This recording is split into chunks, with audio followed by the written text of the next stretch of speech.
12 motorcycles roared into the parking lot of Rose's Diner with the precision of a military convoy. The formation was deliberate, not the scattered arrival of weekend riders, but the controlled deployment of men who'd learned discipline under fire.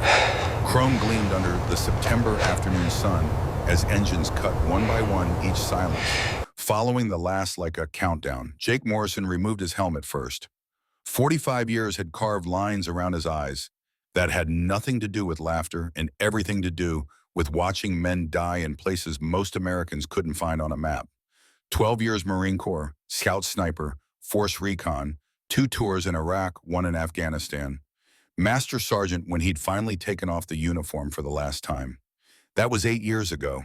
The uniform was gone, but the oath remained. The leather vest he wore now carried patches that told a different story than the dress blues hanging in his closet. Iron Phoenix MC, veteran-owned. Phoenix Auto Repair, legitimate business. Clean operation, men who'd served their country, now serving their community in ways that didn't require orders from above. Inside the diner, an elderly man looked up from his pie. His fork paused halfway to his mouth, then continued. Something in the way these bikers moved, the synchronization, the awareness, the scan of exits and sightlines told him what he needed to know. He'd been in Korea. He recognized warriors when he saw them regardless of what they wore. Emma Carter's hand tightened on the coffee pot when she heard the engines. The sound triggered something primal, something she'd spent 3 years trying to bury. But when she looked through the window and saw the patches veteran-owned with the Marine Corps insignia beside a silver Phoenix, her breathing steadied slightly. Different. These were different. Her father had been Army. Fort Benning, 1985 through 1992. Specialist James Carter, who'd taught her to stand tall when things got hard, to find the strength that ran in their blood. He died 7 years ago, never knowing she'd escaped Derek, never seeing her rebuild something resembling a life. But he'd left her with certainties, and one of them surfaced now as the bikers filed through the door. You can trust a Marine. They don't quit. They don't abandon people. Jake's crew followed him in with the same controlled movement. Cole Sullivan, 48 Army Ranger, his eyes doing the same threat assessment. Jake's had done exits, civilians' potential problems. Robert Washington, 6'5" and 320, moving with the careful grace of a man who'd learned that size could intimidate when he only wanted to protect. James McKenzie, face weathered by years in Marine Corps intelligence, already cataloging details most people would never notice. Tommy Rodriguez and Danny Chen brought up the rear medic and comm specialist, their training evident in how they positioned themselves with natural spacing. All veterans, all decorated, all men who'd found purpose again after the military in this brotherhood that asked nothing except honor and service. The bell above the door rang once for each man. 12 chimes like a warning, though Jake intended no threat. His voice carried that particular kind of calm that made nervous people relax. We'll take the back booths. Coffee all around. The diner itself was one of those forgotten roadside places that time had somehow polished instead of ruining. Red vinyl seats patched with duct tape that had itself faded to pink. A jukebox in the corner that probably played the same songs it had in 1986. The smell of burnt coffee and maple syrup hung thick enough to coat the back of your throat. A place where people came for comfort food and anonymity in equal measure. Emma moved toward them with a practiced efficiency that couldn't quite hide the hitch in her left leg. The slight compensating movement, the way she favored her right side, the micro adjustments in her gait, Jake cataloged it all with the detachment of a spotter calling shots. 2 to 3 years old, he estimated. Worse originally. She'd learned to hide it well, but not well enough. Not from someone trained to notice what others missed. His mind filed through the pattern recognition. Blast injuries left specific signatures. So did falls. So did someone being pushed downstairs. The angle of weight distribution, the protective stance, the way she moved through space like someone expecting pain, it told a story even if she never spoke a word. Behind the counter, Frank Martinez watched the exchange with the wariness of a man who'd seen bikers bring trouble before. But his hands stayed away from the baseball bat he kept near the register. Something about these men was different. The way they'd thanked him when he'd nodded at their entrance. The way they'd arranged themselves in the booths to avoid crowding the other customers. Small things, important things.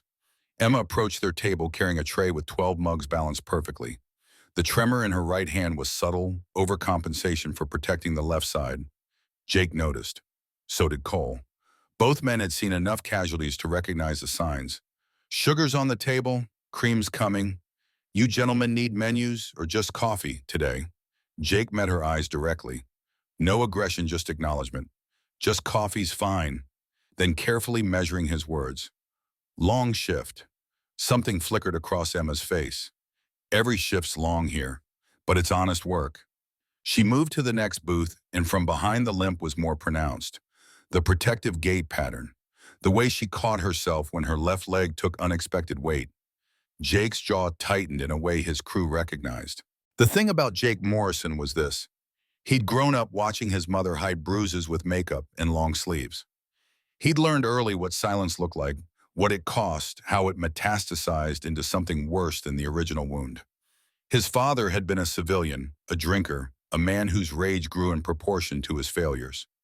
Jake had been 15 when he'd finally fought back, standing over his father's unconscious body with bloody knuckles and a certainty that had shaped every decision since. Never again. Never ignore the signs. Never be the person who looked away. The memory came sharp and unwanted. 20 years back. His mother in the kitchen, smell of burnt coffee and copper. His father's voice rising. Jake positioning himself between them for what he'd promised himself would be the last time. The crack of his fist against his father's jaw. The way the old man had gone down and stayed down. The police. His mother finally filing papers she should have filed years before. The detective who'd taken his statement had been his sister Sarah, fresh in the department then, who'd looked at him with something between pride and sorrow. You did the right thing, but it shouldn't have come to this. That's when Jake had learned. Protecting one person is never wrong. It always has ripple effects. Always matters more than you think. Emma brought their cream. When she leaned over to set it down, her sleeve rode up. Not far, just enough. A bracelet of purple and yellow decorated her wrist, the kind that didn't come from jewelry. The kind that came from someone's fingers wrapped too tight, someone's hand grabbing, controlling, hurting. Jake's blood went cold, but his expression didn't change. He made a mental note, continued his coffee, watched Emma move to the next table with that same careful grace of someone who'd learned to function through pain. When she caught her hip on the corner of a booth, a coffee mug crashed to the floor. The diner went silent, except for the shattering ceramic.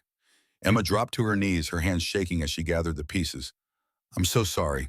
I'll clean this up right away. The elderly man at the counter smiled gently. Happens to everybody, sweetheart. Nothing to worry about. But Jake saw what others didn't. The tears gathering in her eyes had nothing to do with broken dishes. The way she put weight on her left leg wrong when she stood, the sharp wince she tried to hide by coughing, the tremor in her hands that spoke to fear, not clumsiness.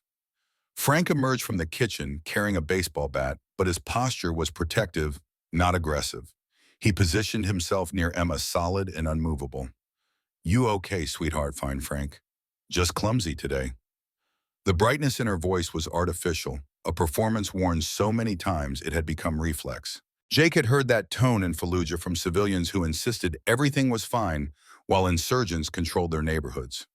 The lie that kept you alive when truth was too dangerous. His crew had gone quiet. Cole leaned in, voice barely above a whisper. Boss, I know. Bear's massive hands tightened around his coffee mug. Reaper's eyes had narrowed to the calculating expression he'd worn when analyzing enemy positions. Doc was staring at his own hands, probably remembering patients who'd come into field hospitals with similar injuries, similar lies. They'd all seen this before. Domestic situations that everyone pretended not to notice until it was too late. They finished their coffee in near silence. The usual banter felt obscene, now inappropriate, in the face of what they'd witnessed. When Jake pulled out two 20s for a $6 tab, he also pulled out one of his business cards. Not the standard Phoenix Auto card with the address and services listed. The special one he kept for situations exactly like this. Jake Morrison, Master Sergeant USMC retired, Phoenix Auto Repair, veteran owned. We serve those who need us. 555-0147, simple, direct, a clear offer from someone with credentials to back it up. He waited until Emma came back to clear their table. His crew stood with him, military habit, respect, ingrained so deep it was automatic. Ma'am, you take care of yourself. Emma looked at him, then really looked, and something passed between them. Understanding. Question. Recognition of kindness offered without demand for payment. Her voice came softer than before. You too. Jake placed the card under the 20s face down. Then he and his crew walked out the bell, chiming 12 times in reverse as they departed. Outside, late afternoon sun painted everything in shades of amber and gold, the kind of light that made the world look gentler than it was. The bikes sat in their perfect row. Jake pulled on his sunglasses but didn't mount his bike immediately. Old habit from sniper training: always verify the area is secure before you leave. Always make sure the mission's truly complete. Cole appeared beside him. We staying? Not yet, but we're coming back. Through the diner window, Emma stood at their table, staring down at the card and the money. She picked up the card, slowly read it, then pressed it against her chest like a secret, like a lifeline, like a promise someone had finally offered after years of drowning. That's when Jake saw them. 3 motorcycles pulling into the far end of the parking lot. The difference was immediate and absolute. Where Jake's crew had moved with military precision, these bikes arrived with the swagger of predators marking territory. Darker paint jobs, meaner lines, aggressive engine modifications that made them louder than necessary. And painted across their gas tanks in violent red, a serpent with its mouth open, fangs bared, ready to strike. Black Vipers, MC, Emma saw them too. Through the window, Jake watched the color drain from her face like someone had opened a valve. She stumbled backward, the card falling from her hand to the table. She didn't pick it up, just moved quickly toward the kitchen, her limp forgotten in the urgency to disappear, to hide, to become invisible before they noticed her. The 3 men on the dark bikes didn't dismount immediately. They sat there, engines rumbling, watching the diner with the patience of hunters who knew their prey had nowhere to run. Jake's hand curled into a fist at his side. Boss. Cole's voice carried a warning. We don't know what this is. We know enough. The lead rider was tall, broad-shouldered, with a scar running from his eyebrow to his cheek. Even from across the parking lot, the body language was clear. Ownership, aggression, the casual violence of a man who'd never faced real consequences. Derek Callahan. Jake didn't know the name yet, but he knew the type. Had seen it in the military, the men who washed out because they couldn't handle discipline, who mistook cruelty for strength. Jake made a decision, started his bike. His crew followed suit without question, 12 engines roaring to life in perfect unison. The sound was thunder. The sound was a promise. The sound was a declaration that someone was watching. Someone was aware. Someone gave a damn. As they pulled away, Jake checked his mirror one last time. The Vipers were still there, still watching. Through the diner window, he could just make out Emma's silhouette in the kitchen doorway. She was shaking.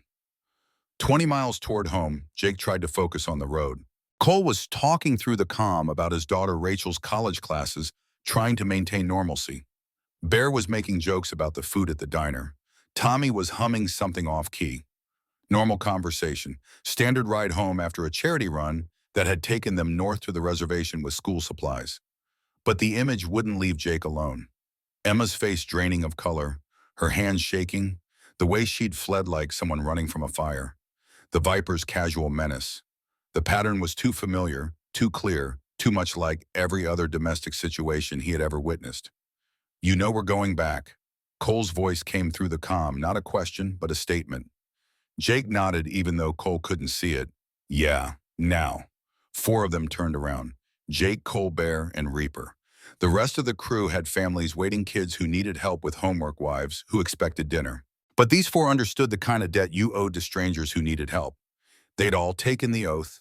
They'd all meant it when they'd promised to support and defend. That oath didn't specify enemies foreign. It said all enemies. And domestic violence was as much an enemy as any insurgent in Fallujah.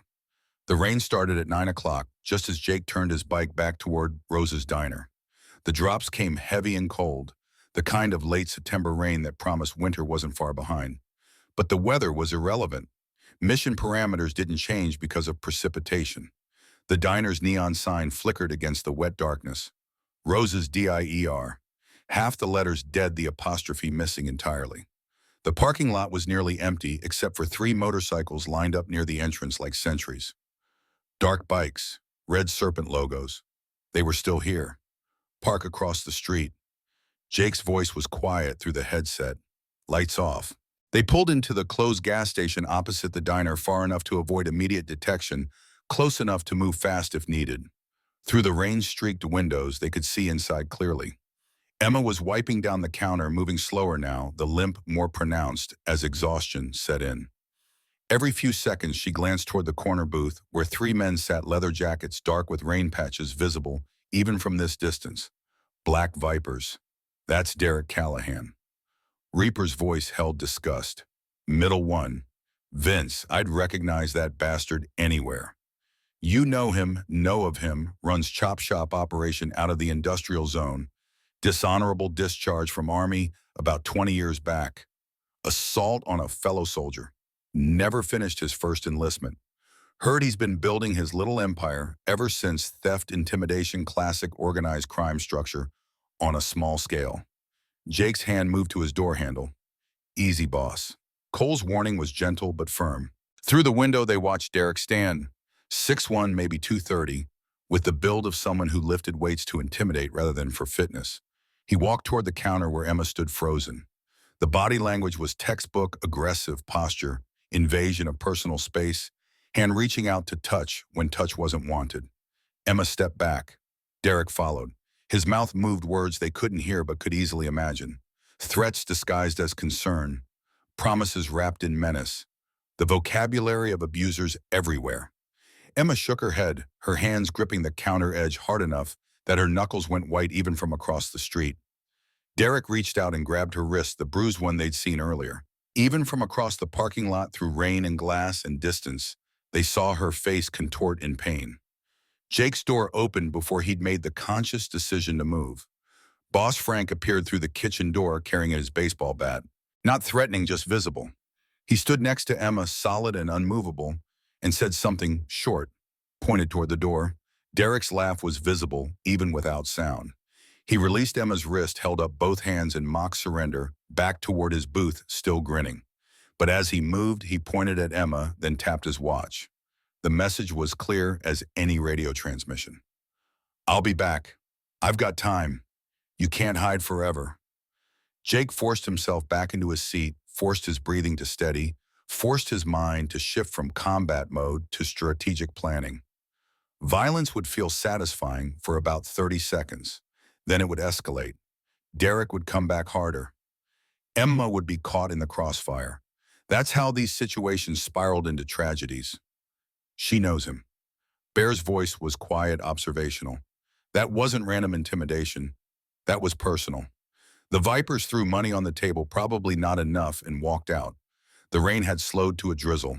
They mounted their bikes without hurry, supremely confident in their invulnerability. Before starting his engine, Derek looked back at the diner one more time. Then he looked directly across the street, directly at them. Jake's blood froze, but his expression didn't change. They'd been made. Derek's smile was slow, deliberate, a predator acknowledging another predator's presence in his territory. He revved his engine twice, a challenge, a taunt, an invitation to escalate. Then he pulled away, his crew following. Their tail lights disappeared into the darkness like red eyes closing. He saw us. Cole's voice was flat. Yeah. Jake watched the road where they'd vanished. He wanted us to. This isn't about stealth for him. It's about dominance. He wants everyone to know Emma's his property, and anyone who challenges that is his enemy. Inside the diner, Emma had collapsed onto a stool, face in her hands. Frank stood beside her with one hand on her shoulder, steady presence in the chaos. After a moment, she looked up, wiped her eyes, stood, forced herself to keep working, keep moving, keep surviving another shift. We need to leave. Cole's tactical assessment was sound. If Derek knows we're watching, he might come back harder. Make an example. Yeah, Jake started his engine, but we're not leaving her alone. First thing tomorrow, we find out everything. Who Derek is, what he wants with Emma, why she's scared. Then we don't just chase him off. We make sure he can't come back.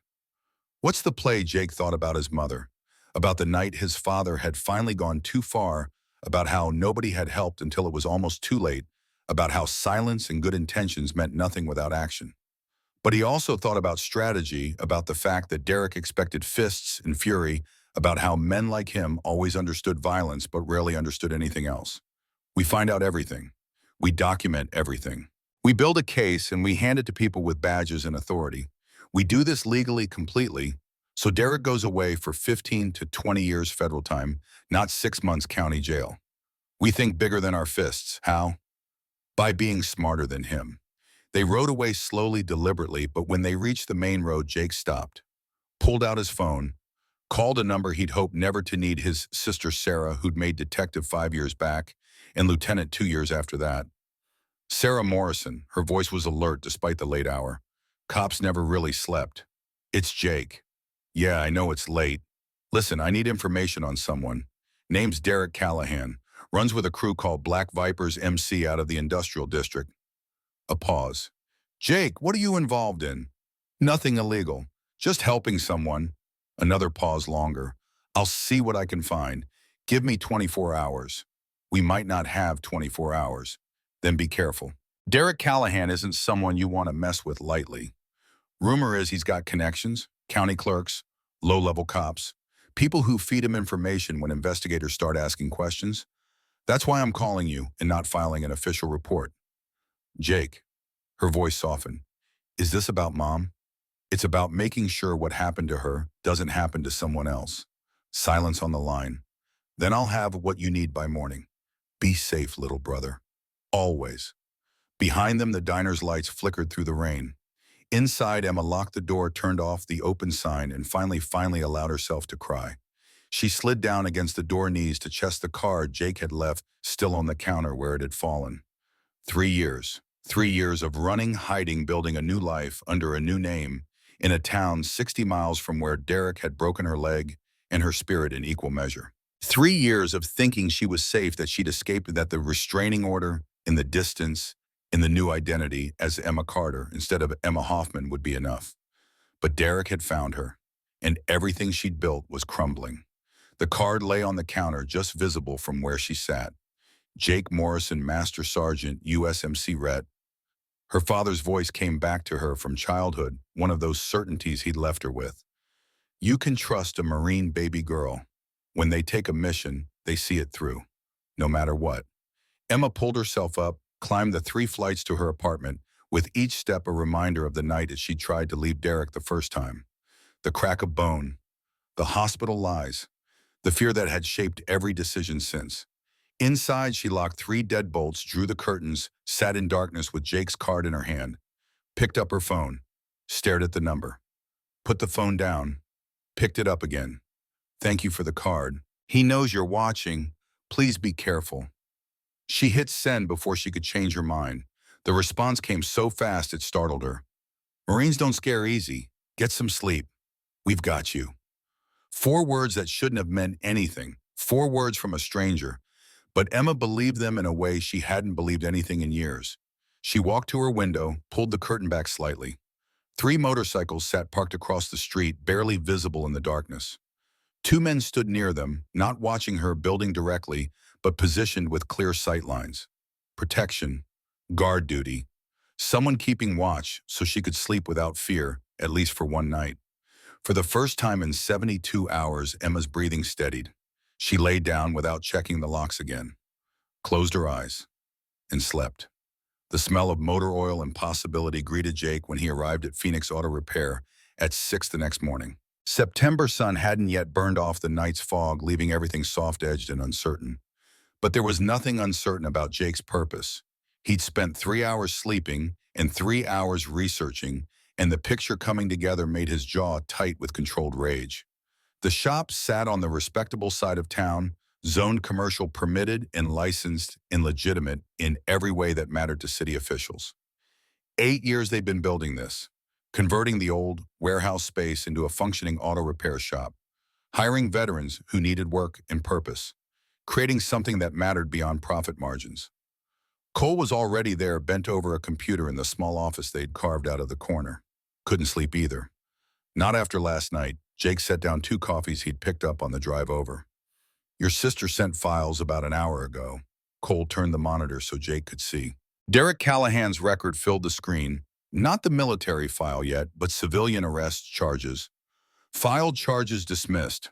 The pattern was clear assault complaints from three different women over 15 years, each charge mysteriously dropped or reduced to nothing. Theft investigations that went nowhere. Suspected involvement in organized crime that never quite resulted in prosecution. He's smart. Cole scrolled through the documents. Or he's got protection, probably both. Look at this, every time charges get filed, the same law firm represents him. Every time evidence needs to be processed, it gets assigned to the same county lab. Someone's running interference. The door opened. Bear walked in carrying breakfast sandwiches in a grease-stained folder. Got what you asked for, called my cousin in county records, did some creative searching. He dropped the folder on the desk. Emma Carter doesn't exist before 3 years ago. DMV employment records, credit history, nothing. But Emma Hoffman shows up everywhere before that. Same birthday, same physical description, same social security pattern. She changed her name, used her mother's maiden name. Classic abuse victim protocol. New identity, new town, try to disappear. Jake opened the folder. Driver's license photo from 5 years ago showed Emma smiling at the camera. No shadows in her eyes, no tension in her shoulders. Before, there was a newspaper clipping from a community fundraiser. Emma volunteering at a food bank.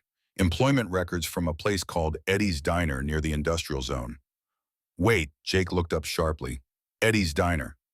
That's right next door to Viper Motors. Bear's expression was grim. Derek's main operation.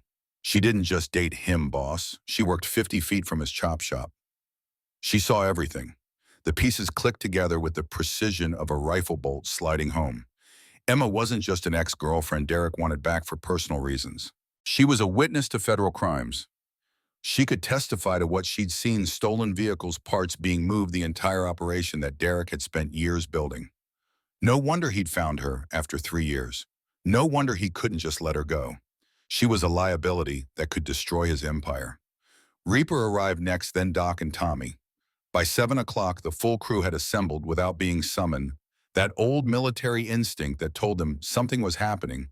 Someone needed them. The mission was forming, whether orders had been given or not. Jake stood at the head of the table they used for crew meetings. Behind him, he'd taped up photos, timeline, known intel. It looked like mission briefings in Fallujah, and that was intentional. This was a mission. This required the same discipline, the same planning, the same commitment to completion. Gentlemen, his voice carried the authority of rank he no longer officially held, but that his crew still recognized. We have a situation. Civilian in danger. Domestic violence case complicated by organized crime. Target is Derek Callahan, leader of Black Vipers MC. He pulled up Derek's photo. Several crew members recognized him, mutters of disgust rippling through the group. Dishonorable discharge. Reaper's voice was flat. Army 1994. Assault on fellow soldier. Didn't even make it through his first enlistment. Built his criminal operation on the foundation of being too much of a coward to serve his country. The temperature in the room dropped. Dishonorably discharged soldiers ranked somewhere below actual terrorists in the estimation of men who'd served with honor. It was one thing to never serve. It was another to put on the uniform and disgrace it. Our objective is threefold. Jake's tactical briefing was crisp, clear. 1. Protect the civilian. Emma Carter, daughter of Army Specialist James Carter, served honorably at Fort Benning. 2. Gather evidence of Callahan's criminal operations sufficient for federal prosecution. 3. Coordinate with law enforcement for legal takedown. No vigilante justice. We do this by the book. We do it right, and we do it once. Why not just beat his ass? The question came from a younger prospect who'd only been with the crew 6 months. Cole answered before Jake could. Because we're not thugs. We're Marines, Rangers, SEALs. We operate with honor. We serve justice, not revenge. Anyone can throw punches. Takes real warriors to do it right, to build a case so perfect that Derek goes to federal prison for 20 years instead of county jail for 6 months. Jake outlined the plan with military precision. Team Alpha Jake Cole Reaper would handle intelligence gathering and surveillance on Callahan's known operations. Team Bravo Bear Doc Tommy would provide close protection for Emma on rotating 8-hour shifts, visible presence, to deter further intimidation. Team Charlie Danny Spark, 2 prospects would handle electronic surveillance and communications intercept. Timeline Cole's question was standard operational planning. 2 weeks maximum. Derek's getting bolder now that he knows we're watching. He'll either back off or escalate. My money's on escalate. Men like him can't resist proving they're the alpha. That arrogance will be his undoing. Contact protocol. With the civilian minimal initially. She's scared, doesn't know if she can trust us yet. We earn trust through action, not words. Protect her, don't crowd her. She makes her own choices. We just make sure she lives long enough to make them. Bear spoke up, voice careful. Boss, if he comes at her again. What are rules of engagement? Jake's eyes hardened in a way his crew recognized from combat zones. If Emma is in immediate physical danger, you neutralize the threat. Minimal force necessary, but you do not let her get hurt. We protect civilians. That's mission priority one, always has been, always will be. Everything else is secondary to keeping her alive. The room nodded. Clear orders, clear mission. The kind of purpose they'd been missing since leaving the service. This was why they'd formed Iron Phoenix. Not to ride bikes and drink beer. To continue serving to protect people who needed protection, to be the wall between innocence and darkness. Reaper pulled up his laptop. Did preliminary research last night. Callahan's operation is bigger than we thought. The screen showed property records. 3 locations registered to a shell company, Viper Automotive Holdings, LLC. A warehouse on Polk Street supposedly abandoned, according to public records. A storage facility on the east side listed as containing household goods. An auto paint shop near the county line, appearing legitimate from the outside. That's classic chop shop operation. Cole's 20 years in Rangers had included time with military police. Steal high-end vehicles, bring them to the warehouse for disassembly store parts. At the facility, respray frames and create fake documentation at the paint shop, then sell everything through seemingly legitimate channels. Professional operation. Sophisticated. This isn't some punk stealing cars for joyrides. How does Emma fit in? Bear's question was the tactical one. Jake pulled up the timeline. 3 years ago, Emma worked at Eddie's Diner, literally next door to Viper Motors Derek's main garage. She dated him for 2 years before that. She filed a restraining order 3 years ago. Hospital records show broken femur consistent with falling or being pushed downstairs. 6 weeks later, she disappeared. New name, new town, new life. She saw something. Reaper's intelligence background made the connection immediately. Working that close to the operation, dating the boss, she couldn't help but see stolen bikes coming in parts, going out the whole operation. She's not just an ex-girlfriend. She's a witness who could bring down his entire empire. Silence settled over the room as the implications crystallized. This wasn't just about protecting one woman from one abuser.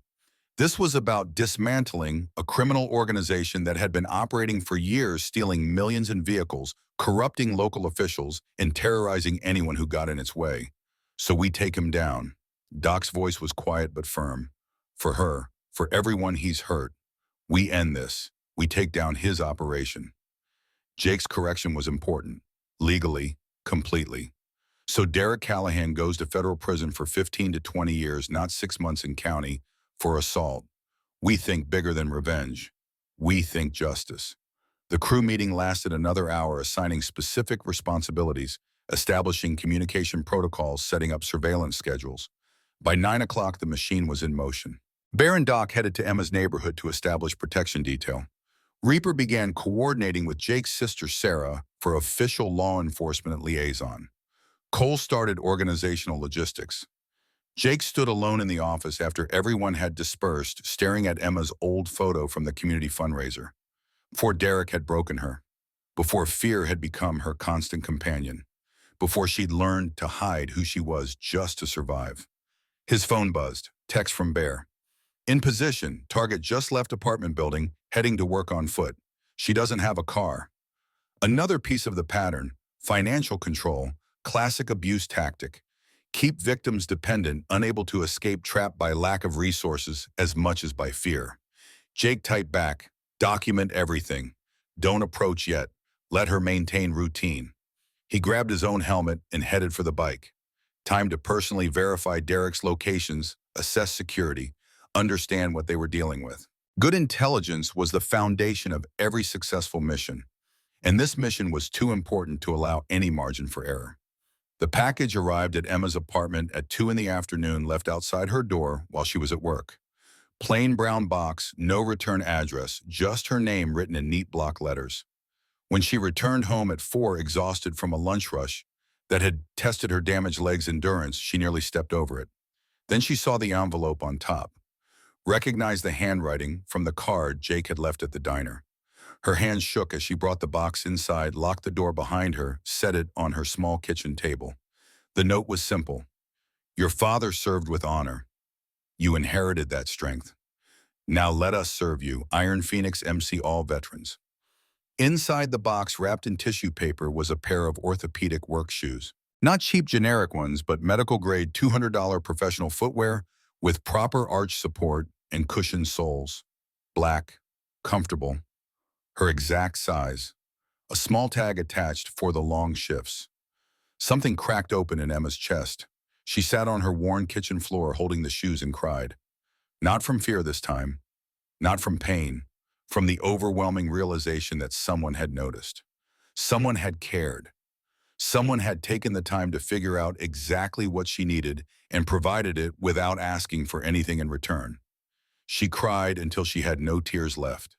Then she put the shoes on, stood, took a few experimental steps. The difference was immediate proper support exactly where her damaged leg needed it, the pain that had been her constant companion reduced by more than half. She could actually move without that grinding ache. How did he know? But even as she asked, she understood. Military training, medical knowledge. The same skills that taught him to spot threats, taught him to recognize injuries. He'd assessed her gait, identified the problem, solved it with characteristic efficiency. Emma walked to her window, wiping her eyes. Her apartment overlooked a quiet street laundromat, closed pawn shop, small parking lot. She pulled back the curtain carefully. 3 motorcycles sat parked across the street. 2 men bent over one bike, seemingly adjusting something, tools spread out. Natural, casual. Except she recognized the leather vests. Phoenix patches. They weren't working on the bike. They were watching, protecting. Her first instinct was panic. Strangers. Men. But even as the fear rose, rationality pushed back. They'd seen her at her most vulnerable and hadn't demanded anything. Hadn't judged. Just left a card and walked away. Now they were here, keeping watch while asking nothing in return. Emma let the curtain fall. She should feel violated, surveilled. Instead, for the first time in 2 days in 3 years, if she was honest, her shoulders relaxed. Her breathing steadied. Someone was watching, yes, but watching for threats. Watching to protect, watching because they'd decided she mattered. She walked back to her couch, picked up Jake's card, saved the number in her phone. Didn't call, just saved it. A lifeline if she needed it. Then she typed a message, thank you for the shoes, and for everything else. The response came within 3 minutes. You're welcome, we're not going anywhere. 5 words that shouldn't have meant as much as they did. Emma read them twice, then set her phone down. Walked back to the window and opened the curtains fully this time. Let light in, let herself be seen.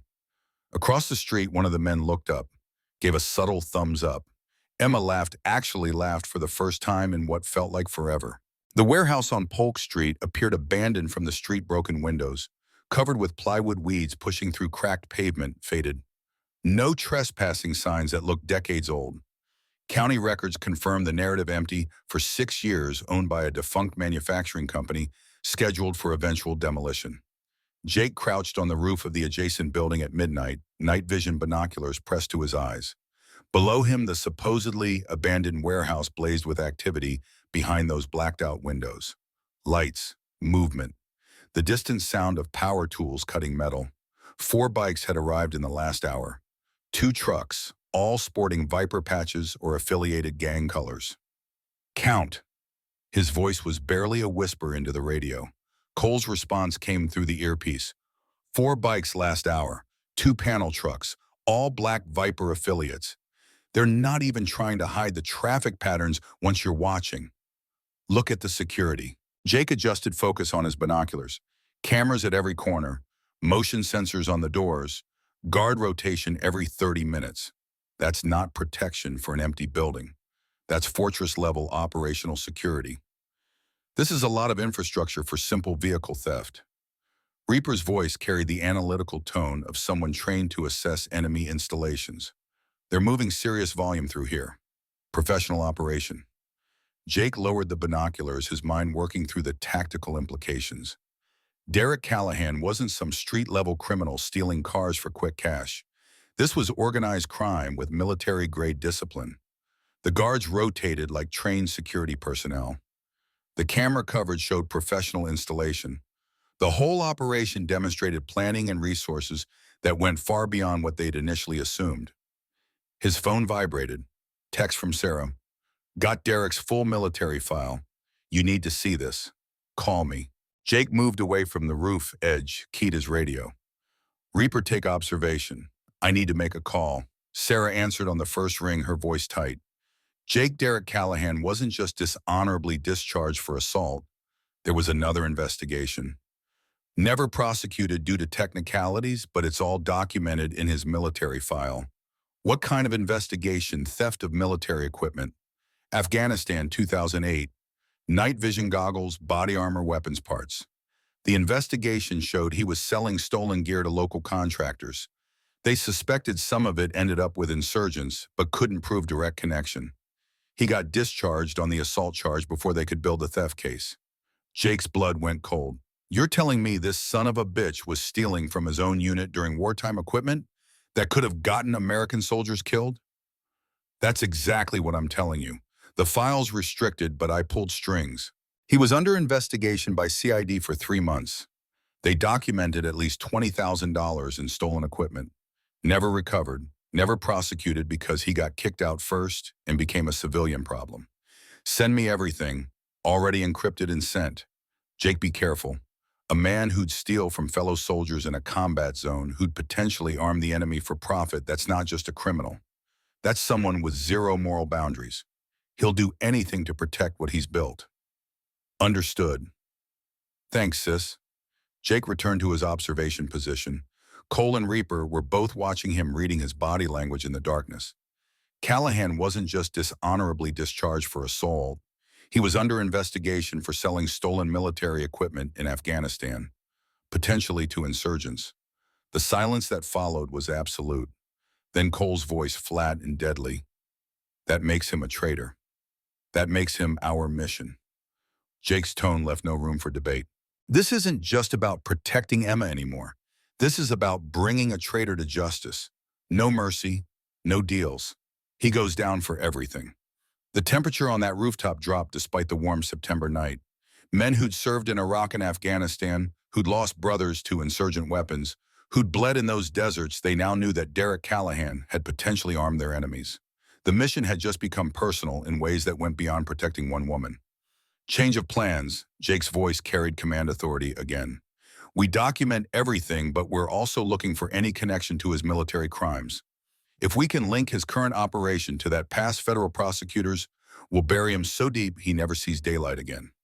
Bear's voice crackled through. Boss, you need to hear this. Got movement at the storage facility. Someone's loading a truck alone. Young guy looks nervous, keeps checking over his shoulder. Jake checked his tactical map.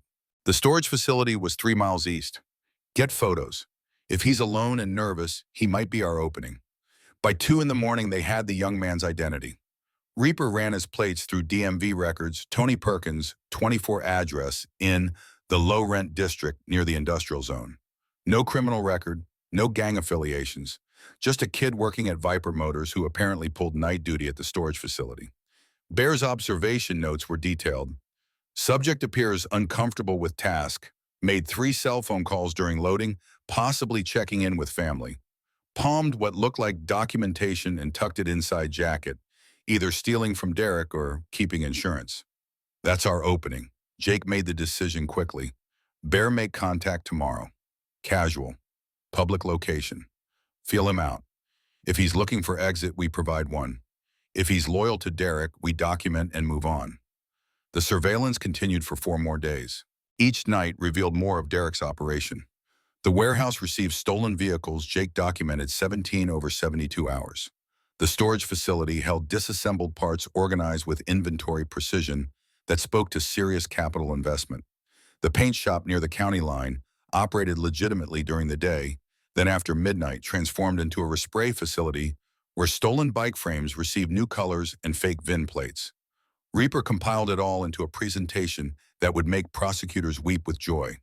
Photos with timestamps, VIN numbers cross-referenced against stolen vehicle databases, financial transactions traced through shell companies. The evidence was overwhelming, irrefutable, federal crime level solid. But they needed one more piece. They needed someone inside who could testify to how it all worked, who gave the orders, where the money went. They needed Tony Perkins to flip. Bear waited outside Tony's apartment building at 7 in the morning, leaning against his bike like he had nowhere else to be. When Tony emerged heading for his beat-up Honda Bear spoke just loud enough to carry. Tony Perkins. Tony froze hand on his car door. Fear flashed across his face before he controlled it. Who's asking a friend? Someone who knows you're in a bad situation. Someone who might be able to help. I don't need help. But Tony's voice lacked conviction. Your mother does. Bear's tone was gentle, despite his size. Cancer treatments aren't cheap. Stage 3, right? Medical bills are crushing you. That's why you took the job at Viper Motors even though you knew something was wrong with the operation. How do we know everything? We've been watching Derek's operation for a week. We know you're not like them. We know you're scared. We also know you're keeping insurance documents you copied, probably stored somewhere safe in case you need leverage. Tony's face went pale. He glanced around the parking lot checking for witnesses or threats. What do you want? Information, documentation. Help us build a case against Derek that puts him in federal prison for 20 years. In return, we make sure you and your mother are protected. Full immunity through our FBI contact. Your mom gets veteran family benefits. Your father was Navy, right? Gulf War boatswain's mate, USS Missouri. Tony's voice broke slightly. Died 3 years ago from cancer linked to burn pit exposure. How do you know that? Because we check our intel. Because we take care of our own and your Navy family. Because your father served with honor, and we won't let his son go down for crimes he didn't commit. Tony stared at Bear for a long moment. Then if I help you, Derek will kill me. He'll kill my mother. He's got connections, cops, county clerks, people who will tip him off the second anyone starts investigating officially. That's why we're not going through normal channels. Bear handed over an envelope. Photos of stolen bikes. Your face isn't in any of them. You're a mechanic, not a thief. We can prove you were just an employee who didn't know the full scope until it was too late. But Derek will throw you under the bus the moment the feds come knocking. You know that. Tony didn't open the envelope.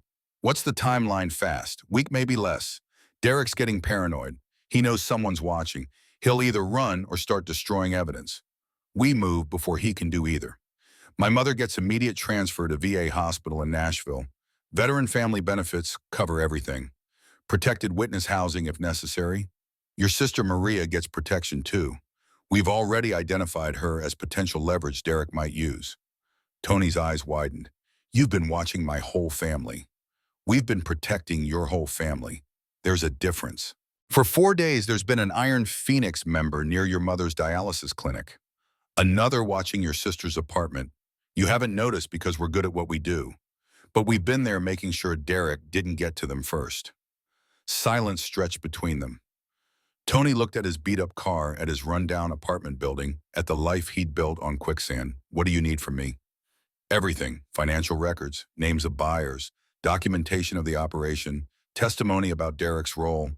And one more thing we need to know if Derek has anyone inside law enforcement feeding him information. Tony nodded slowly. County Records Office. Woman named Jennifer Hayes. She tips him off whenever anyone requests property records or files search warrants related to his businesses. That's how he's stayed ahead of investigations for years. Bear smiled grimly. Perfect. We'll feed her false information, make Derek think he has time to clean up. Then we hit him before he knows what happened. When tomorrow? You come to Phoenix Auto at noon. Bring everything you've copied.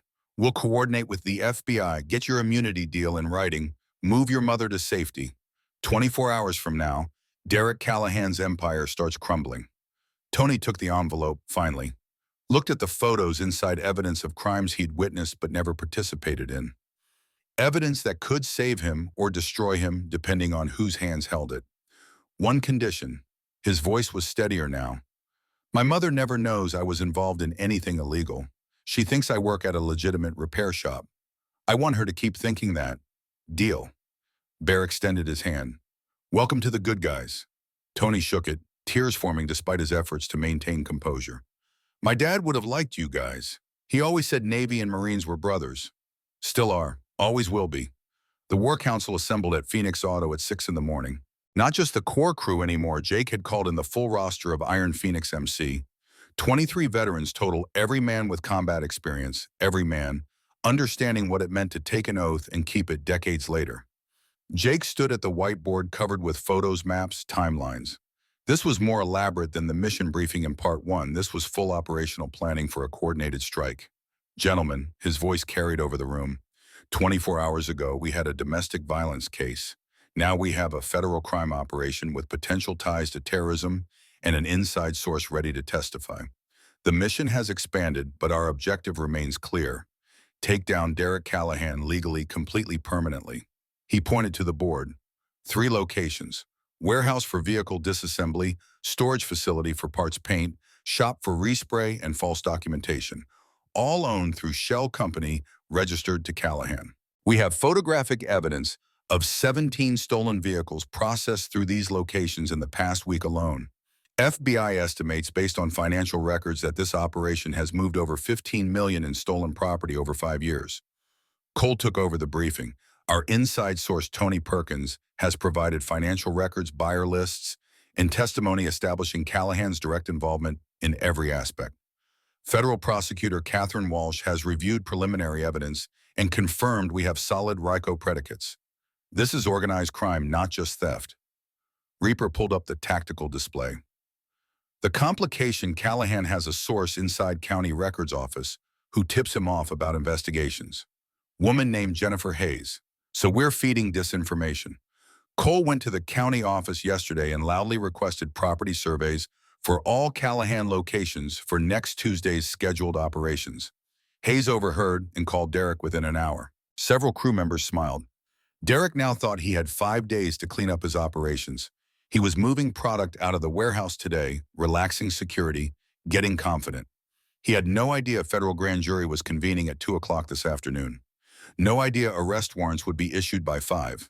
No idea that by 5:30 tomorrow morning, FBI tactical teams would hit all 3 locations simultaneously. Jake outlined the coordination. Federal prosecutors handle the legal case. FBI handles arrests. We handle protection for Emma, Tony, and Tony's family. No direct confrontation unless Derek forces it. We stay clean, stay legal, stay one step ahead. What about Emma? Doc's question was the one everyone was thinking. She doesn't know we're building this case. Doesn't know Derek's about to be arrested. Should we warn her? Jake had wrestled with this. Yes, tonight. I'll talk to her personally. She deserves to know what's coming. Deserves to choose whether she wants to testify. And if Derek comes for her before tomorrow morning, Bear's tactical concern was valid. Then we're already in position. Full protection detail, rotating shifts. Emma doesn't leave our sight until Derek's in federal custody. The plan was sound. Military precision applied to civilian justice. Everything choreographed, timed, coordinated. Nothing left to chance. Except chance always found a way in. Tony Perkins arrived at Phoenix Auto at noon carrying a laptop and 3 thumb drives. His hands shook as he set them on Jake's desk. Everything's here. Financial records going back 4 years. Invoices from sales across 8 states. Text messages between Derek and his crew. Photos I took of the warehouse operation when I first realized what was happening. Jake plugged in the first drive. Reaper began cataloging files. The volume was staggering, hundreds of documents, thousands of transactions, a complete roadmap of Derek's criminal empire. This is prosecution gold. Reaper's voice held respect. You kept meticulous records. I was scared. Tony's voice was barely above a whisper. Figured if Derek ever turned on me, I'd need proof I was trying to document his crimes, not participate in them. Stupid insurance policy from a scared kid. Not stupid. Jake looked up from the screen. Smart. This evidence, combined with your testimony, puts Derek away for 20 years minimum. Federal judge will see you as cooperating witness who helped bring down major criminal operation. You'll walk out of this with immunity and probably a commendation. What happens now? Now you meet with federal prosecutor, give formal statement, sign immunity agreement. Your mother gets transferred to VA hospital tonight under protective custody. Your sister goes to safe house. And tomorrow morning, while you're safely in federal protection, Derek Callahan wakes up to FBI battering rams. Tony nodded, but his expression remained haunted. He'll know I talked. Even with immunity, even with protection, he'll know. Men like Derek, they have long memories. Men like Derek will be in federal supermax. Jake's voice was firm. No contact with outside world. No ability to give orders or coordinate retaliation. You'll be safe because we're not just arresting him. We're dismantling his entire organization. The federal building was fortified glass and concrete designed to withstand everything up to car bombs. Jake, Tony, and Sarah Morrison met Assistant U.S. Attorney Catherine Walsh in a secured conference room on the third floor. Walsh was 52, gray hair pulled back severely, eyes that had seen every variation of human evil and still believed in justice. She reviewed Tony's documents for 45 minutes without speaking. Then she looked up. Mr. Perkins, this is the most comprehensive organized crime documentation I've seen in 20 years of prosecution. With this and your testimony, we can indict not just Derek Callahan, but 17 of his associates. RICO charges, interstate transportation of stolen property, money laundering, wire fraud, conspiracy. He's looking at 25 to 30 years federal time. How fast can you move? Jake's question was tactical. Grand jury convenes at 2, if they indict, and they will. I'll have arrest warrants by 5. FBI tactical teams are already briefed. Simultaneous raids at all 3 locations, plus Callahan's residence at 5:30 tomorrow morning. He'll run. Sarah's cop instincts kicked in. He's got money, fake IDs, probably an escape plan. The moment he suspects something's wrong, he'll disappear. Not if we freeze his assets first. Walsh pulled up financial documents on her screen. Simultaneous with arrests, we hit his bank account, safe deposit boxes, property holdings. By 6 tomorrow morning, Derek Callahan will be broke arrested and facing federal charges that guarantee he dies in prison. What about his source in county records, Jake asked, Jennifer Hayes. Already handled. Walsh's smile was cold. FBI interviewed her this morning, offered her choice: cooperate and get immunity or get charged as accessory to organized crime. She flipped in under 5 minutes. Gave us names of 3 other county employees Callahan was bribing. They'll all be arrested tomorrow as well. The machine was in motion. Professional, legal, unstoppable.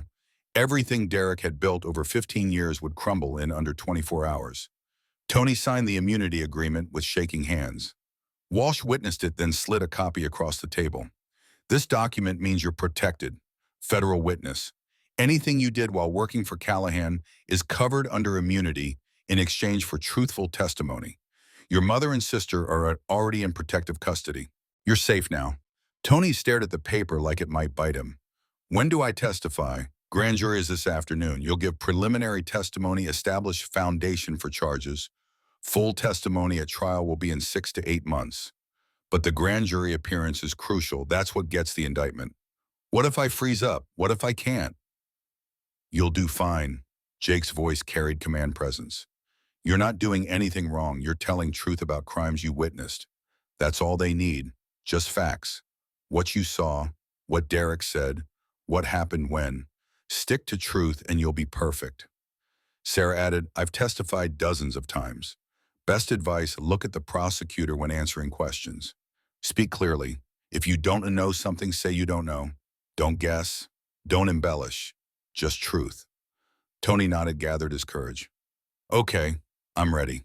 The grand jury room was deliberately intimidating, 23 citizens sitting in tiered seating, looking down at the witness chair. Tony sat straight, hands folded, voice steady despite obvious nerves. Walsh guided him through preliminary questions. Name, address, employment history, then into the substance. Mr. Perkins, where do you currently work? Viper Motors. It's an auto repair shop in the industrial district. How long have you worked there? 2 years. Started as basic mechanic. They promoted me to senior tech after 6 months. When did you first become aware that illegal activities were occurring at Viper Motors? About 8 months into the job. Tony's voice was quiet but clear. A truck arrived late one night with 10 motorcycles. High-end bikes, Ducatis, BMWs, Harleys. My supervisor told me they were repo work for banks. But the paperwork didn't match. VIN numbers had been altered. Documentation was fake. What did you do? At first, nothing. I needed the job. My mother has stage 3 cancer. Medical bills were crushing us. But I started keeping records, photos, documents, insurance in case things went bad. Did Derek Callahan personally direct any illegal activities you witnessed? Yes, multiple times. Tony pulled out printed text messages. Here's a message from Derek to my supervisor. New shipment arrives Thursday. 20 units. Process them fast. We have buyers waiting. That was code for stolen vehicles. Derek personally approved every major shipment. The testimony continued for 3 hours.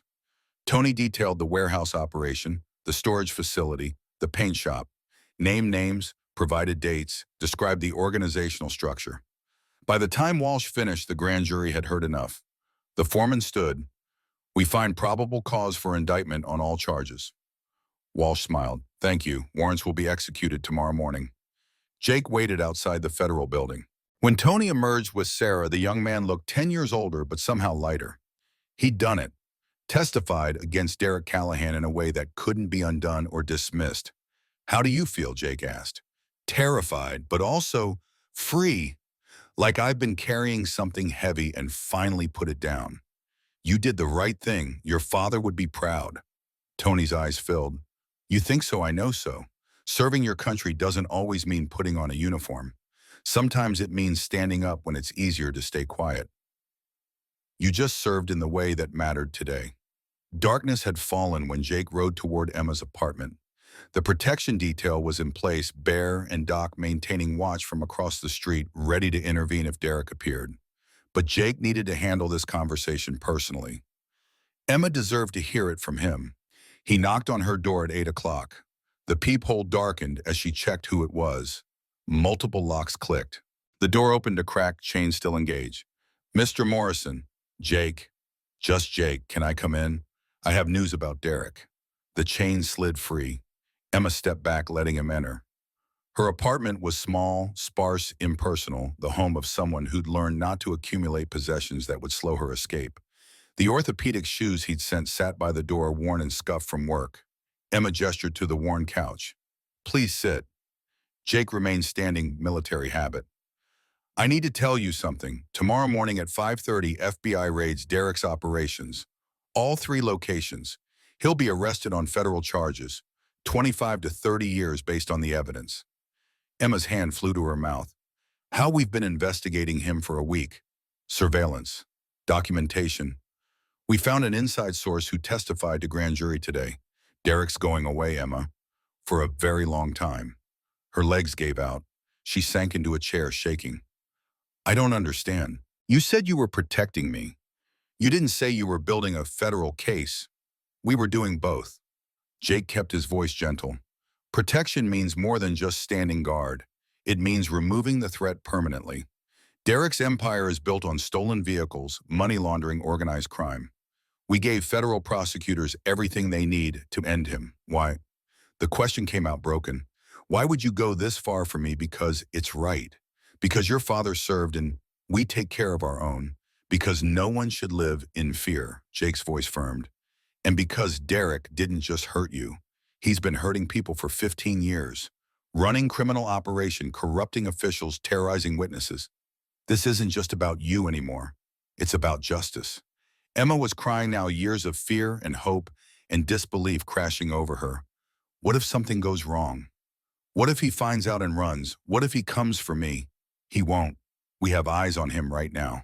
The moment he moves toward you, we intercept. And after tomorrow morning, he'll be in federal custody. No bail, no contact with outside world. He can't hurt you from prison. Do I have to testify? The fear in her voice was real.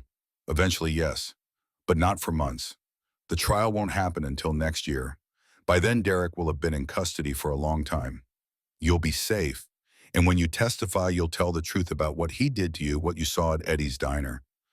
Your testimony plus our evidence equals life sentence. Emma wrapped her arms around herself. I'm scared. I know. But tomorrow you'll wake up free. Really free. Derek will be in handcuffs. His operation destroyed his life over. You get to build whatever life you want, without looking over your shoulder. Jake pulled out his phone, showed her a photo of Rose's diner. Frank wants to sell, retire to Florida. He asked if you were interested in buying. Emma stared at the photo. I don't have money for veteran small business loan. We can help you get approved. Own the diner, run it your way. Build something that's yours. Why would Frank want me to buy it? Because he sees what I see. Strength, courage. Someone who survived hell and kept working, kept trying, kept hoping. That's the kind of person who builds something meaningful. Emma was quiet for a long moment. Then, when Derek's arrested tomorrow, will you be there? Not at his arrest, that's FBI's job. But I'll be at your apartment, making sure you're safe, making sure you know it's really over. Okay, her voice was steadier now. Okay, Jake moved to the door, then paused. Emma, one more thing. After tomorrow, when Derek's in custody and the immediate threat is gone, I'd like to talk to you about something. A program we're building at the Diner Community Space for women in situations like yours. Support groups, job training resources. We want to help others the way we helped you. Why me to run it? Because you understand. Because you survived. Because other women will trust someone who's been through it and came out the other side. Emma nodded slowly. Let's get through tomorrow first. Deal. The clock read 2:47 a.m. when Jake's phone buzzed with an alert from Reaper's surveillance system. Movement detected at Derek's residence. Vehicle starting. Subject departing location. Jake was already awake, gear ready, when the call came from Sarah. Derek's on the move. He just left his house with 2 duffel bags. I think he's running. The traffic stop was textbook. State trooper pulled Derek over for a broken tail light 3 miles from his house. Routine check. License and registration. Completely legal reason to detain him while FBI scrambled to accelerate their timeline. Derek sat in his car, hands visible on the wheel, watching the trooper approach. His mind was racing.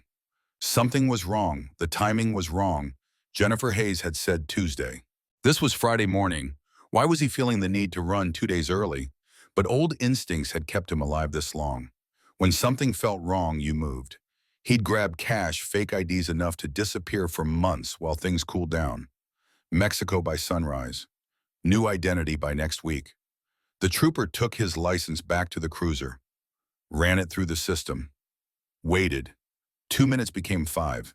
Derek's hand inched toward the door handle. Then headlights. Multiple vehicles. FBI in big letters across tactical vests. Derek Callahan. The voice came through a megaphone. Step out of the vehicle with your hands visible. For a moment, Derek considered running. His hand was on the gear shift. He could crash through the roadblock, had done high-speed evasion before, knew these roads better than any federal agent.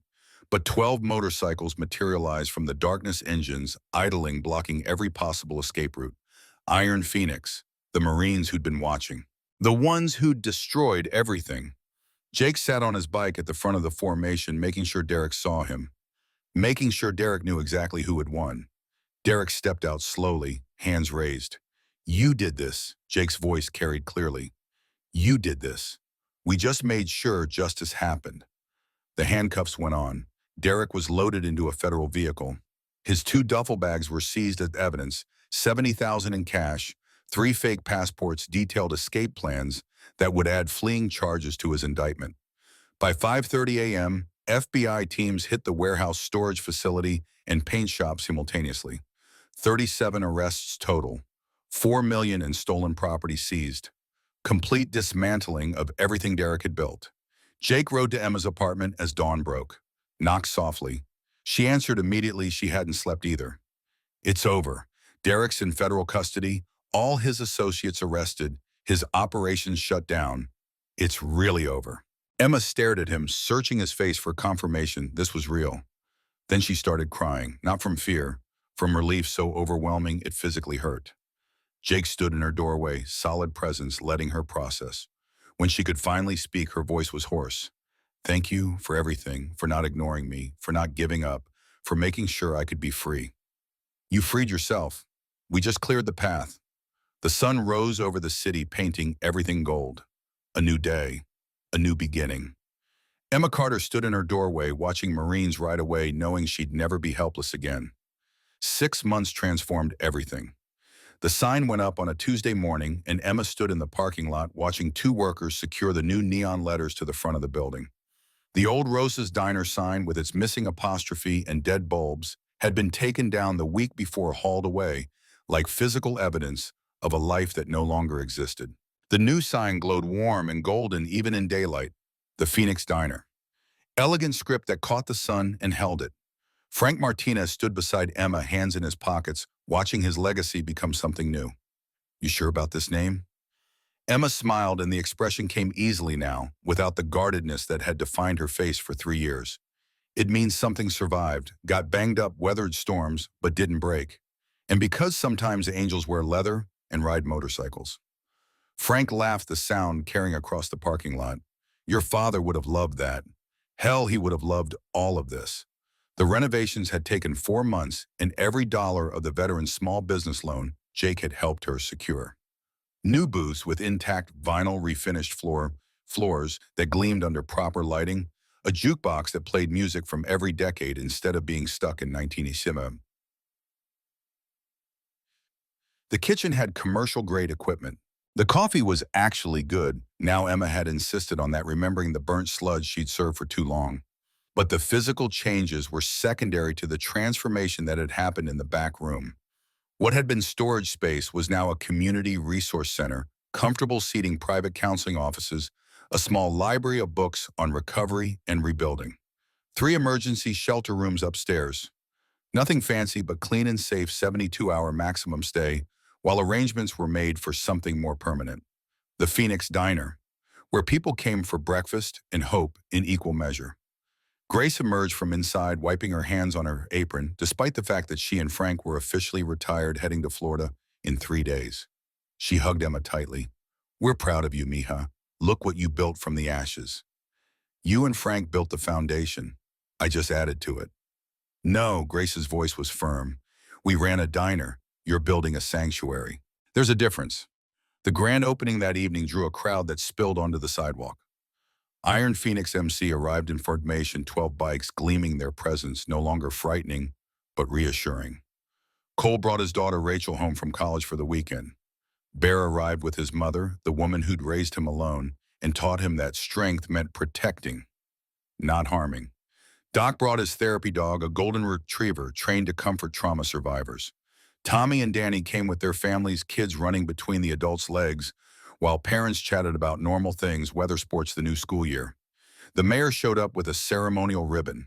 Behind him came city council members, local business owners, 3 reporters from regional news stations. The story had legs. Local diner rises from ashes, becomes symbol of community healing. The headline was melodramatic, but Emma had stopped resenting the attention. If her story helped other women find courage, she'd accept the spotlight. She stood at the microphone the mayor had brought, looking out at faces she'd come to know. This place was Rosa's Diner for 40 years. Good food, good people, good memories. But it became something more when a group of veterans showed me I didn't have to live in fear, that I deserved better, that I was worth protecting. She gestured to Jake and his crew standing quietly to the side. These men, Marines, Ranger SEALs, Air Force, they didn't save me with violence. They saved me with honor, with patience, with unwavering commitment to doing the right thing the right way. They taught me that surviving isn't enough. We must thrive. We must help others thrive. Jake met her eyes across the crowd, gave a subtle nod. The same acknowledgement he'd given that first day in the diner when he'd recognized her pain and decided to do something about it. So Phoenix Diner is 2 things. The front room serves the best coffee in the county, great food, warm atmosphere. The back room is a community resource center, support groups, job training, self-defense classes, legal aid counseling, all free, all confidential, staffed by volunteers who've survived hell and came out stronger. This is what rising from ashes looks like. The ribbon was cut, doors opened, the crowd flooded in. By 8 o'clock, the diner was packed. Every booth full, counter seats taken, people standing with coffee cups, talking in that easy way communities do when something good happens. Emma moved between tables with the confidence of someone who'd found her purpose. The limp was still there, would always be there, but she no longer tried to hide it. Just a reminder of survival, of strength. Three women arrived separately over the course of the evening. Different ages, different backgrounds, same haunted expression Emma recognized from mirrors past. She greeted each one personally, led them to the back room where other survivors waited, where stories could be shared without judgment, where healing started with acknowledgement that you weren't alone. By the time Emma locked up at midnight, 8 women had come through the resource center. 3 accepted emergency shelter. 2 signed up for job training programs. 1 asked about legal aid for filing restraining orders. Success measured in small steps toward freedom. Jake waited in the parking lot leaning against his bike. Long first day. Good first day. Emma's exhaustion was the earned kind, satisfying rather than depleting. We help people, actually help them. That's what matters. Your father would be proud. The words came easily because they were true. I think about him every day. Wonder what he'd say about all this. Emma gestured at the diner at the sign glowing gold in the darkness. Some days I hear his voice so clearly. Stand tall, baby girl. Carter's strength runs deep.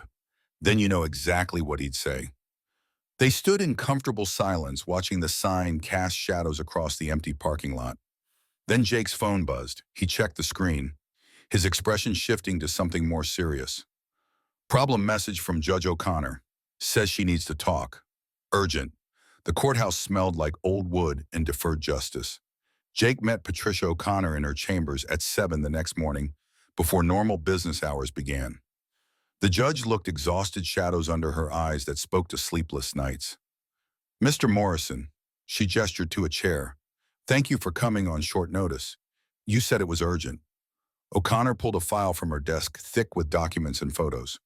What I'm about to tell you is complicated, possibly inappropriate for me to share given my position, but the system is failing someone, and I watched what you did for Emma Carter. I'm hoping you'll do it again. Jake waited. Years in military intelligence had taught him that silence extracted information better than questions. There's a case in my court. Domestic violence. The victim is Sarah Holland, wife of Sergeant Mark Holland, 15-year veteran of the city police department. She's filed charges 3 times over the past 4 years. Every time the charges mysteriously disappear. Other officers provide alibis. Evidence goes missing. The district attorney declines to prosecute. How bad? Jake's voice was carefully neutral. 3 broken ribs, fractured orbital bones, cigarette burns on her arms. Hospital records document it all, but somehow it never makes it to trial. And she has a 7-year-old son, Marcus, who witnesses everything. Child Protective Services is terrified to intervene because Holland threatened them, said if anyone tried to take his son, there would be consequences. You want us to build a case like we did for Derek Callahan? O'Connor's expression was grim. I want you to do what you do. Protect the victim. Gather evidence so airtight that his badge can't protect him. Bring him to justice. But understand this is more dangerous than Callahan. Dirty cops have resources civilians don't. Access to databases, weapons backup from other dirty cops. Holland can track vehicles through automated license plate readers. He can pull phone records. He knows how investigations work because he's been trained to conduct them. Has she tried to leave twice? Both times Holland found her within hours. Used department resources to locate her. Brought her back. The abuse got worse each time. O'Connor's hands trembled slightly as she opened the file. Now she's reached the point where she believes escape is impossible. That no one can protect her from a cop who has the entire department backing him up. Jake studied the photos in the file. Sarah Holland, 34, brown hair. The kind of exhaustion in her eyes that came from years of fear. Her son, Marcus, gap-toothed smile in his school picture. Innocence that was being destroyed day by day. What made you come to me specifically? Because you do things right. Legally. You don't just beat up abusers and call it justice. You build cases that result in convictions. And because I think Sarah needs to see that not all men are like her husband, that some men protect instead of harm. Does she know you're reaching out? Oh, I can't have contact with her outside the courtroom. It would compromise my position. But I can give you her information. What you do with it is between you and your conscience. Jake took the file. We'll make contact, assess the situation. If she wants help, we'll provide it. But she has to choose. We don't force protection on people who aren't ready. She's ready. She's past ready. She's desperate. O'Connor's voice cracked slightly. I've seen too many women die because the system failed them. I won't watch another one if there's something I can do to prevent it. You're doing it now, trusting us. Don't make me regret that trust. The crew meeting at Phoenix Auto had a different energy than the one 6 months ago. These men had been through this before now. They understood the process, the risks, the commitment required. But when Jake laid out the new mission protecting a woman from her cop husband, the room went quiet. Bear spoke first. Boss dirty cops are a different animal than criminals like Callahan. They know how we think. They have legal access to investigative tools. They can make our lives very difficult, very fast. I know. Jake's acknowledgement was direct. That's why we go even more carefully this time. We assume Holland has access to every database, every camera, every source of information that city cops can access. We assume he's watching. We assume he'll use his badge as both weapon and shield. How do we protect someone from someone who has the law on his side? Cole's question was tactical, not defeatist. By making it a federal case from the start, we bring in FBI Public Corruption Unit immediately. Document every time Holland uses department resources inappropriately. Build a pattern that shows he's not just abusing his wife, he's abusing his position. That transforms it from local domestic violence to federal civil rights violation. Reaper pulled up his laptop. I can monitor police databases, see if Holland searches for Sarah's name or runs her license plate. Every illegal search creates evidence of misconduct. Doc added, we'll need medical documentation from independent sources. His cop friends might control local hospital records, but they can't control federal healthcare providers. We get Sarah examined by VA doctors, military medical personnel. Records they can't touch, Tommy spoke quietly. My sister's a social worker with the State Child Welfare Division. She can help with Marcus. Make sure the kid's protected, get him trauma counseling, build a case for emergency custody if needed. Jake looked around the table at men who'd answered the call 6 months ago and were answering it again now. This is voluntary. Holland is dangerous in ways Callahan wasn't. Anyone who wants out, no judgment. No one moved. Cole spoke for everyone. We took an oath. Protect those who can't protect themselves. That oath doesn't have an expiration date. We're in. The approach had to be subtle. Bear and Emma met Sarah Holland at a grocery store, neutral, public location, carefully planned encounter. Emma took the lead, knowing Sarah would respond better to a woman who understood. Excuse me, are you Sarah Holland? Sarah's face went pale. She wore sunglasses despite being indoors, long sleeves in late spring weather. Classic signs. Who are you? My name is Emma. This is Bear. We're with Iron Phoenix MC, a veterans organization that helps women in situations like yours. I don't know what you mean. Emma gently pulled down her own collar, revealing the old scar from where Derek had grabbed her throat years ago. 3 years ago, my ex-boyfriend pushed me downstairs, broke my leg. I couldn't escape because I was too scared. Then some veterans helped me. Now I help others. Sarah's eyes filled with tears. You filed charges against your husband 3 times, each time they disappeared. We know why. We know who's protecting him, and we can stop it. He'll kill me if I leave. Sarah's voice was barely audible. He's told me exactly how he'll do it. Make it look like suicide. His cop friends will back up his story. I'll be dead and he'll get away with it. Not if you let us help. Bear's voice was gentle despite his size. Ma'am, I'm Navy SEAL retired. We've extracted hostages from worse situations. Your husband is a bully with a badge. We're trained warriors with honor. He doesn't stand a chance. They'll never prosecute him. He's decorated. 15 years on the force. Everyone loves Sergeant Holland. They'll prosecute when they see evidence of federal civil rights violations. Emma's confidence came from experience. FBI Public Corruption Unit handles dirty cops. We've already made contact. They're waiting for your statement. What about Marcus and my son? He's 7. He's witnessed everything. Sarah's maternal instinct overrode her own fear. I can't leave him with Mark. Marcus comes with you. Tonight, midnight. We'll have a team waiting. You pack 1 bag each, essentials only. We'll get everything else later. And by tomorrow morning, your husband will be under federal investigation. Why are you doing this? Emma took Sarah's hand. Because nobody helped me until it was almost too late. Because your son deserves to grow up without witnessing violence. Because you deserve a life without fear. And because it's the right thing to do. The extraction plan was military precision. Two teams operating simultaneously. Team 1 creating diversion. Team 2 executing extraction. Mark Holland worked night shift 10 to 6. His pattern was predictable, checked on Sarah via home security cameras, every hour called twice during shift, had fellow officers drive past the house periodically. Control maintained even when absent, but Jake's crew had mapped every camera angle, every patrol route, every checkpoint. They knew Holland's patterns better than he knew them himself. Midnight. Black van pulled up to Sarah's house precisely on schedule.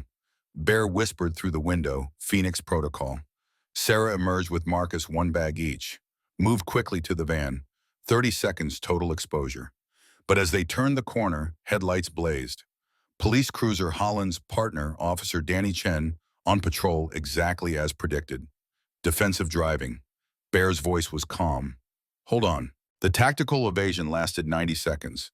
3 turns, 1 controlled skid, utilization of alley access that patrol cars couldn't navigate quickly. They lost the cruiser in a residential maze. But the damage was done. Holland now knew Sarah had run, and he had the resources to find her. Jake's phone lit up with Reaper's alert. Boss Holland just got notified. He's leaving the station. Making calls. They're mobilizing. How many? At least 6 cops. All Holland's friends. They're using official channels, plate readers, traffic cameras, informant networks. They're hunting her like a fugitive. Execute Protocol Delta. Jake's order was immediate. Get Sarah and Marcus to the safe house. I'm calling FBI now. Special Agent Torres of the FBI Public Corruption Unit answered on the second ring. We have a situation, victim of domestic violence whose abuser is police sergeant using department resources to hunt her down. We need federal intervention immediately. Torres had been briefed on the possibility. Give me your location. I'll have a team en route in 30 minutes. We might not have 30 minutes. Then hold position and defend if necessary. FBI is coming. The safe house was an isolated farmhouse 40 miles outside the city, owned by a veteran fortified off any grid Holland could access officially. But Holland was resourceful in ways that transcended official channels. He had informants, contacts, people who owed him favors. By 2 in the morning, 3 police cruisers pulled up outside. Mark Holland emerged from the lead vehicle, 6 foot 210, wearing his uniform and badge-like armor. 5 officers with him, all armed, all legally authorized to carry weapons.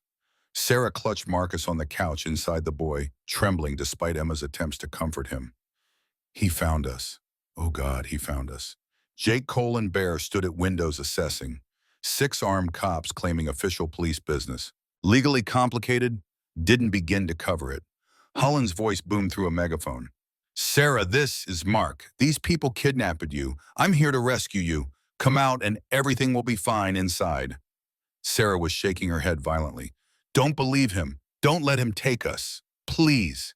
Jake stepped onto the porch, hands visible. No weapon. Sergeant Holland, your wife left voluntarily. She's under federal protection now. FBI is en route. I suggest you leave before you add more charges. Holland's face twisted with rage. These are federal charges. You're interfering with police business. That's my wife and son in there. Your wife who's filed charges against you 3 times. The charges that mysteriously disappeared. Jake's voice was calm, carrying clearly. We know about the cover-ups. We know about the other officers who provided false alibis. FBI Public Corruption Unit has been investigating for 2 weeks. You're lying, trying to turn her against me, trying to destroy my family. You destroyed your family when you broke your wife's ribs, when you burned her with cigarettes. When you terrorized your son, Jake took a step forward. You're not here as a cop. You're here as an abuser who's losing control. And that ends tonight. Holland's hand moved to his service weapon. Get on the ground. You're under arrest for what? Standing on private property. Protecting a domestic violence victim. Go ahead, Sergeant. Draw that weapon. Show everyone here who you really are. The standoff lasted 17 seconds that felt like hours. Holland's hand on his gun. Jake standing unarmed but unafraid. The other officers beginning to look uncertain, realizing this wasn't what they'd been told, that maybe Holland wasn't the hero of this story. Then helicopter overhead. FBI. Vehicles approached from both directions. Federal agents in tactical vests. Special Agent Torres emerged with a megaphone. "This is FBI, all weapons down. Sergeant Holland, you and your officers are subjects of federal investigation. Drop weapons and step away from the residence." Holland looked around, realizing the trap. Counted federal agents, counted his own men, did the math. Outnumbered, outgunned, out of options. "This isn't over." His voice carried venom. "You think you're heroes, you just destroyed a cop's life. Made his family targets. Every criminal in this city will come after them now." No, Jake's response was quiet but clear. "We just stopped a criminal who happened to be a cop. There's a difference, and your family isn't your property. They're people who deserve safety." Something you forgot years ago. The arrest happened quickly. Holland and 3 of his officers were cuffed and loaded into federal vehicles. 2 officers who'd been hanging back, looking increasingly uncomfortable, cooperated immediately. Later revealed they'd been documenting Holland's misconduct for months, waiting for someone with authority to finally act. Sarah emerged from the farmhouse holding Marcus, watched her husband being arrested. For the first time in 10 years, stood tall without flinching. "You're done." Her voice wasn't loud, but it was steady. "You don't control me anymore. You'll never hurt Marcus again. We're free." Holland had no response. Was led away in handcuffs, his career over his freedom, forfeit, his illusions shattered. The legal resolution came faster than expected. Federal prosecutors didn't need to build a case from scratch. They had years of documented abuse, dozens of witnesses Holland had intimidated into silence, who suddenly found courage, and most damaging evidence of 17 separate instances where Holland had illegally used police databases to track Sarah. The other officers who'd covered for him flipped quickly, testified against him in exchange for reduced charges. The pattern that emerged was damning. Holland hadn't just abused his wife. He'd terrorized witnesses in other cases, planted evidence, falsified reports. His corruption extended far beyond domestic violence into fundamental betrayal of his oath. The trial lasted 2 weeks. Testimony from Sarah was heartbreaking and powerful. Medical records documenting years of injuries. Marcus's counselor describing the trauma the boy had suffered. FBI agents detailing Holland's illegal searches and abuse of authority. The jury deliberated 6 hours. Guilty on all 42 counts. Deprivation of rights under color of law. Domestic violence. Child endangerment. Witness intimidation. False imprisonment. Illegal surveillance. The list went on. Judge O'Connor presided over sentencing with barely contained satisfaction. "Mr. Holland, you took an oath to protect and serve. Instead, you terrorized your family and corrupted your badge. This court sentences you to 240 months federal prison, followed by lifetime supervised release. You will surrender your pension. You will register as a violent offender, and you will serve your time in general population." That last part made Holland pale. General population meant other inmates would know he was a dirty cop who beat his wife. That carried consequences in prison hierarchies that transcended legal sentences. Sarah sat in the gallery with Marcus, who was in therapy 3 times a week and slowly learning to smile again. When the sentence was read, she took her son's hand and whispered something only he could hear. Later, Emma would learn what she'd said. "It's over, baby. The monster is gone. We're safe now." The Phoenix Diners Community Center had grown beyond Emma's initial vision. 6 months after the Holland case, it served an average of 30 women per week. Support groups ran every evening. Job training workshops filled up days in advance. Self-defense classes taught by Bear and other veterans had waiting lists. 3 women who'd come through the program now worked as staff, their own survival stories inspiring others. The city took notice. The mayor appeared at Phoenix Auto with a proposal. "Mr. Morrison, the city council has voted unanimously to contract your organization for municipal vehicle maintenance, $600,000 annually. Additionally, we're establishing a Veterans Crisis Response Team. We want Iron Phoenix to lead it. Anytime a veteran in the community needs help, you and your crew respond. Fully funded." Jake looked at his crew, saw the same realization on their faces. This wasn't just a business opportunity. This was mission expansion, purpose deepening. The work they'd started with Emma and continued with Sarah now formally recognized and supported. "We accept." Jake's response was immediate. "But we have conditions. We maintain operational independence. We respond to all calls, not just the ones politically convenient. And we need the city's commitment that domestic violence and veteran crisis response will be properly funded, not just through our contract, but through broader social services. Agreed. The mayor extended his hand. You've earned this community's trust. Don't let us down. We won't, because letting people down isn't an option when you've taken an oath. National recognition followed. Veterans organizations across 3 states heard about Iron Phoenix's model, combat veterans transitioning to community protection, using military skills for civilian justice building, networks that actually help people instead of just processing them through broken systems. The Veterans of Foreign Wars invited Jake to speak at their national convention. He stood before 5,000 veterans and told them our oath didn't end when we took off our uniforms. We swore to support and defend. That continues here at home every day. Every time we protect someone who can't protect themselves, we're still serving. Every time we intervene in domestic violence or help a struggling veteran find purpose, we're fulfilling our mission. The response was overwhelming. 50 veteran groups requested information on replicating the model. 3 cities asked Iron Phoenix to help establish their own community protection programs. Funding offers came from foundations, veterans organizations, even federal grants for innovative community policing alternatives. Emma sat in Jake's office reviewing expansion proposals. This is bigger than we imagined. This could be national, should be national. Jake's conviction was absolute. Domestic violence is an epidemic. Veteran homelessness is a crisis. PTSD is destroying lives, and the current system isn't equipped to handle it. But veterans, we know how to organize. We know how to execute missions. We know how to protect people. We can do this across the country. How many Phoenix centers, eventually one in every major city, staffed by veterans and survivors working together, serving food in the front, providing resources in the back, offering emergency shelter upstairs. Standardized model, local implementation, national support network. Emma's expression was thoughtful. We'd need funding, training programs, quality control to make sure every center maintains standards. We have that. Veterans organizations want to fund this. Cities want to partner. Federal grants are available. The infrastructure exists. We just need to build the network. They spent 3 hours that afternoon sketching the vision. The Phoenix Project National Network of Community Centers serving food and hope. Veterans providing protection and support. Survivors helping other survivors.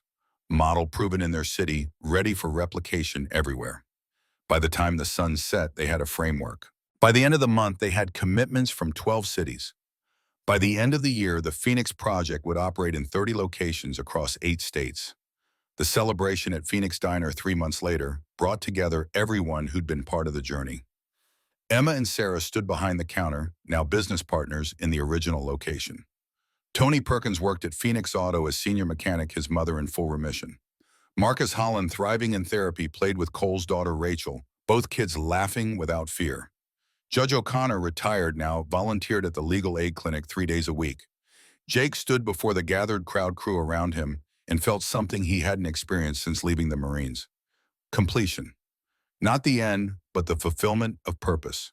We started with one mission: protect one woman from one abuser. That expanded to protecting another woman from a dirty cop. That grew into community centers across multiple states. The mission keeps expanding because the need keeps revealing itself. But the core principle remains: we protect those who can't protect themselves. We serve with honor. We never quit. Cole raised a glass. To the oath that never expires. To the oath that never expires. 24 voices echoed the toast. Emma caught Jake's eye across the room, mouthed 2 words: "Thank you." Jake shook his head, mouthed back, "You're welcome," then added Semper Fi. The evening dissolved into celebration. War stories traded between veterans. Survivors sharing victories with newcomers who needed to see that escape was possible. Children running between tables while adults discussed futures instead of dwelling on pasts. Community in action. Healing visible. Hope tangible. Jake's phone buzzed late in the evening. Message from an unknown number. "Mr. Morrison, this is Lieutenant Sarah Chen, Portland PD. We have a situation here. Domestic violence case victim is wife of city councilman. System is failing her. Heard about your work. Can you help? Jake showed the message to Cole. Here we go again. Cole smiled. What are you going to tell her? Jake typed his response. Send me the details. Iron Phoenix responds to all calls for help. Because that's what they did, what they would always do. The oath continued. The mission expanded. The protection never stopped. Outside, 12 motorcycles sat in perfect formation, chrome gleaming under streetlights. Ready for the next call, the next mission, the next person who needed protection from darkness. Phoenix had risen from ashes. Now it flew across the country, bringing light to every shadow it found. And everywhere it landed, communities healed. Survivors thrived. Hope returned. The sign glowed gold above them. The Phoenix Diner, where breakfast came with possibility, and every meal included a side of redemption.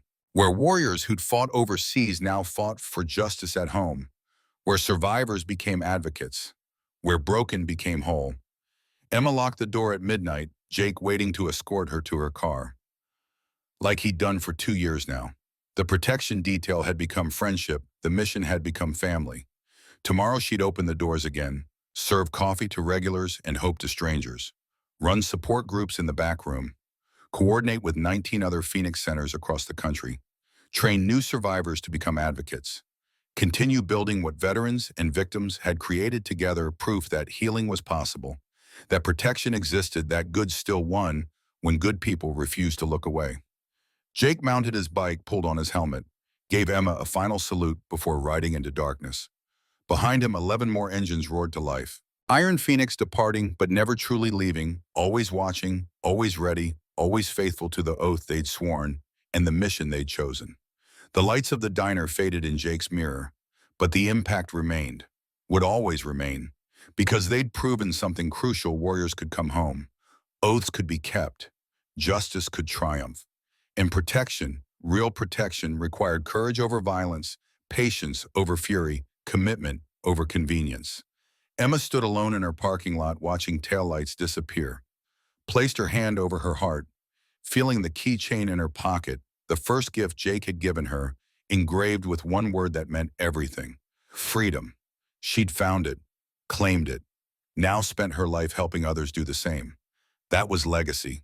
That was purpose. That was what rising from ashes truly meant. The Phoenix Diner sign flickered once, then steadied. Gold against darkness, light against shadow, hope against despair. And in that light, survivors found sanctuary. Warriors found purpose. Community found healing. Tomorrow would bring new challenges, new victims needing protection, new battles requiring courage. But tonight, this moment, everything was exactly as it should be: safe, whole, free. Emma climbed into her car, started the engine, drove home through streets she no longer feared. Past alleys where Derek once cornered her, past the apartment where she'd spent 3 years hiding, past every landmark of trauma, now transformed into waypoints of victory. When she reached her new apartment, nicer place, better neighborhood, life rebuilt, she paused before going inside, looked up at stars barely visible through city light pollution. Spoke to her father wherever he was. I did it, Dad. Found the Carter strength you always said ran deep. Built something that matters. Helped people who needed it. Made you proud. The wind carried her words away into night. And somewhere in whatever exists beyond, Specialist James Carter smiled. His daughter had stood tall when things got hard. Had survived. Had thrived. Had become exactly who she was meant to be. Inside, Emma made tea, sat in her favorite chair, opened her laptop. Emails from 3 women asking about the program. 2 cities requesting information on starting their own Phoenix centers.